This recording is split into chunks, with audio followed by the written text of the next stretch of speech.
Platform पर खड़े होकर अगर ट्रेन दूर से देखो तो उसकी स्पीड कछुए के जैसे मालूम पड़ती है, लेकिन जब ये हवा की तरह सनसनाती हुई तेजी से नॉन स्टॉप निकलती है तो प्लेटफॉर्म के किनारे हट्टा कट्टा आदमी भी इसकी स्पीड से झूमता हुआ नजर आता है। दोस्तों, रोजाना लाखों यात्री ट्रेनों से एक जगह से दूसरी जगह सफर करते हैं। इंडियन रेलवे का बहुत बड़ा नेटवर्क है, ऐसे में ट्रेनों को लंबी दूरी के रास्ते से गुजरना पड़ता है। इस दौरान अक्सर देखा गया है कि पटरी पर कोई जानवर या इंसान गलती से रास्ते में आ जाता है। इसके बावजूद रुकने के बजाय ट्रेन उसे रौंदती हुई चली जाती है। ऐसा क्यों होता है और ट्रेन ड्राइवर पटरी पर कोई इंसान या जीव देखने के बाद भी ब्रेक क्यों नहीं लगाता है? इन सवालों के जवाब आज हम आपको इस वीडियो में बताएंगे। आप बस दिल थाम कर बैठ जाइए। दोस्तों, भारतीय रेलवे को देश के यातायात की धड़कन भी कहा जाता है। अधिकतर लोग इसी से सफर करना पसंद करते हैं। इसका सफर आरामदायक और सस्ता होता है। दोस्तों, आपने भी कई बार देखा होगा जहां पर जानवर आते जाते रहते हैं, उन इलाकों से ट्रेन का आना जाना भी लगा रहता है। ऐसे में आपके दिमाग में यह सवाल जरूर आया होगा कि आखिर ड्राइवर को यह पता लगने के बाद भी कि कोई पटरी पर है, फिर भी वो ट्रेन रोक नहीं पाता। आखिर ट्रेन ड्राइवर ब्रेक लगाने में इतना हिचकिचाता क्यों है? तो दोस्तों, अगर हम ट्रेन की एवरेज लंबाई की बात करें तो इसमें कुल 20 से 22 कोच होते हैं। ये कोच एक दूसरे से एयर प्रेशर ब्रेक के जरिए जुड़े होते हैं। ऐसा इसलिए किया जाता है ताकि जब भी ब्रेक लगे तो कोच के हर पहिए पर समान रूप से दबाव हो। ट्रेन औसतन 80 से 100 किलोमीटर की रफ्तार से दौड़ती है। और तो और जब किसी स्टेशन पर ट्रेन को रुकना होता है तब ट्रेन ड्राइवर करीब 1 से 1.5 किलोमीटर पहले ही ट्रेन की स्पीड कम करना शुरू कर देता है। ट्रेन को रोकने की प्रक्रिया स्टेशन से करीब 1.5 किलोमीटर पहले ही ब्रेक लगाकर शुरू कर दी जाती है। वैसे आमतौर पर तो ट्रेन को रोकने के लिए सिग्नल लगे होते हैं, लेकिन अगर कोई ट्रेन जंगल या पहाड़ों के बीच से गुजरती है तब वहां ट्रेन को ये नहीं पता होता कि आगे क्या है। ऐसे में उसके लिए 100 मीटर से आगे की कोई भी चीज देख पाना असंभव है।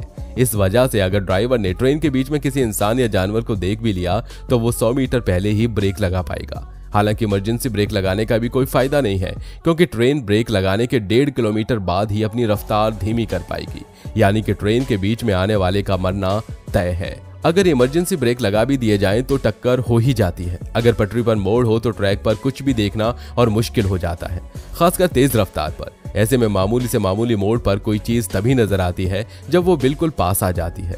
वहीं अगर रात की बात करें तो रात को इमरजेंसी ब्रेक का इस्तेमाल और मुश्किल हो जाता है। ड्राइवर को रात में उतना ही ट्रैक नजर आता है जहां तक इंजन के लाइट की रोशनी होती है। ऐसे में यदि कोई दूर पटरी पर खड़ा भी हो तो ड्राइवर को इसका पता नहीं चलता, और कोई भीड़ अगर रात के वक्त ट्रैक पर हो तो ड्राइवर को लगभग 1 किलोमीटर के दायरे में होने पर नजर आएगी, और तब इमरजेंसी ब्रेक लगाकर भी गाड़ी रोकना बहुत मुश्किल होता है। ऐसे में ड्राइवर की आखिरी उम्मीद होती है इंजन में लगा हॉर्न।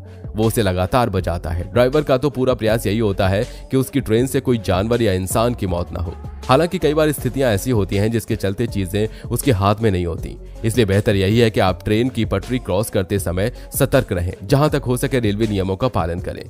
दोस्तों, वाहनों में ब्रेक का क्या महत्व होता है ये सभी लोग जानते हैं, लेकिन जब हम ट्रेन की बात करते हैं तो इसका ब्रेक सिस्टम आम वाहनों की तुलना में काफी अलग होता है। आम वाहनों की तरह ट्रेन का ड्राइवर किसी भी वक्त तुरंत ब्रेक नहीं लगा सकता है। उसे ब्रेक लगाते समय बहुत सी बातों का ध्यान रखना होता है। वहीं कई बार ट्रेन का ब्रेक अपने आप यानी ऑटोमेटिक लग जाता है। क्या आप जानते हैं ऐसा क्यों होता है? आम वाहनों में आपको ब्रेक लगाना होता है, लेकिन ट्रेन ब्रेक सिस्टम इससे थोड़ा अलग है। दरअसल ट्रेन का ब्रेक हमेशा लगा रहता है। ड्राइवर को जब ट्रेन चलानी होती है तब वो ब्रेक हटा देता है, और जब ट्रेन चलती होती है तो एयर प्रेशर के जरिए ब्रेक को टायर से हटा कर रखा जाता है। वहीं जब ट्रेन को रोकना होता है तब एयर प्रेशर बंद कर दिया जाता है। इसलिए आपने गौर किया होगा जब ट्रेन रुकती है तो एयर प्रेशर रिलीज होने की आवाज आती है। ट्रेन को चलाना बहुत बड़ी जिम्मेदारी होती है, क्योंकि एक छोटी सी चूक हजारों लोगों की मौत का कारण बन सकती है। इसलिए ड्राइवर को हमेशा एक्टिव रहना होता है। लेकिन क्या हो अगर ट्रेन के ड्राइवर को नींद आ जाए या किसी कारण वो बेहोश हो जाए, तब ट्रेन का ब्रेक कैसे लगेगा? दोस्तों, जैसा कि हमने पहले आपको बताया कि ट्रेन एक बड़ी जिम्मेदारी होती है, इसलिए इस स्थिति से निपटने के लिए पहले ही सोच लिया गया था। दरअसल ट्रेन के इंजन में डेडमैन स्विच या डेडमैन लीवर होता है, जिसे कुछ मिनट के अंतराल में लोको पायलट यानी ट्रेन के ड्राइवर को दबाना होता है। ट्रेन को चलाए रखने के लिए इस स्विच का समय समय पर दबाना जरूरी है। यह स्विच ये बताता है कि ट्रेन का ड्राइवर एक्टिव है। लेकिन अगर ट्रेन का ड्राइवर सो जाए या किसी अन्य कारण से वो इस डेडमैन स्विच को नहीं दबाता है तो ट्रेन का ब्रेक अपने आप यानी ऑटोमेटिक लग जाएगा और ट्रेन रुक जाएगी। इंजन में बैठे ड्राइवर और गार्ड ही ब्रेक लगाने का फैसला लेते हैं। वहीं अगर हम ट्रेन के सिग्नल की बात करें तो वो 3 प्रकार के होते हैं, एक हरा, दूसरा पीला और तीसरा लाल। हरा सिग्नल यानी लोको पायलट को अपनी ही रफ्तार पर चलना है, पीला सिग्नल यानी ड्राइवर को रफ्तार धीमी करनी पड़ती है और लाल सिग्नल पर ट्रेन को रोकना होता है। अगर चलती ट्रेन के दौरान अगर कोई इमरजेंसी की स्थिति बनती है तो ड्राइवर को इमरजेंसी ब्रेक लगाना होता है। इमरजेंसी स्थिति जैसे पुल का टूटना, जानवरों का बड़ा झुंड या लोगों की भीड़ या अन्य कोई गाड़ी से जुड़ा तकनीकी मसला। इमरजेंसी ब्रेक लगाते ही ब्रेक पाइप का पूरा प्रेशर खत्म हो जाता है और रेलगाड़ी के चक्कों पर लगा ब्रेक शू पूरी ताकत के साथ चक्के से रगड़ खाने लग जाते हैं, लेकिन फिर भी ट्रेन कई मीटर की दूरी पर जाकर ही रुकती है। साथ ही आपको बता दें कि चेन पुलिंग की सुविधा रेल यात्रियों के लिए होती है। अगर ट्रेन के अंदर कोई ऐसी स्थिति घट जाए जिससे ट्रेन रोकनी पड़े तो चेन पुलिंग की जाती है। अलार्म चेन खींचते ही अलार्म वॉल में दिए गए चेक के जरिए ब्रेक पाइप से हवा का प्रेशर बाहर निकलता है और रेल का ब्रेक लग जाता है। ब्रेक लगते ही हवा का प्रेशर कम होने लगता है। इससे ड्राइवर को हूटिंग सिग्नल मिल जाता है और वो ट्रेन को रोकने के कारण का पता करता है।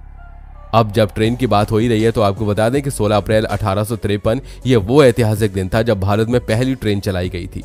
इस ट्रेन ने 35 किलोमीटर की दूरी तय की थी और ये छत्रपति शिवाजी टर्मिनल से ठाणे के बीच चलाई गई थी।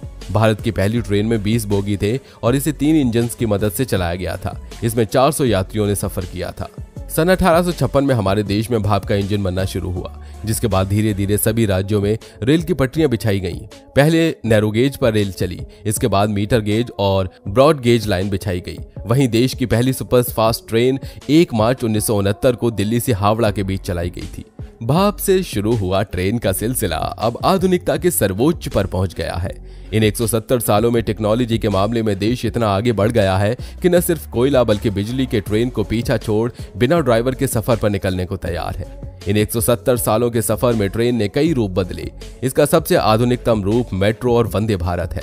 वंदे भारत को T18 के नाम से भी जानते हैं। यह भारत की पहली इंजन रहित सेमी बुलेट ट्रेन है। यह ट्रेन महज 52 सेकंड में 100 किलोमीटर की प्रति घंटे की रफ्तार पकड़ लेती है। मेक इन इंडिया पहल के तहत बनाई गई वंदे भारत एक्सप्रेस भारत की सबसे तेज चलने वाली ट्रेन है। इसकी रफ्तार 180 से 200 किलोमीटर तक है।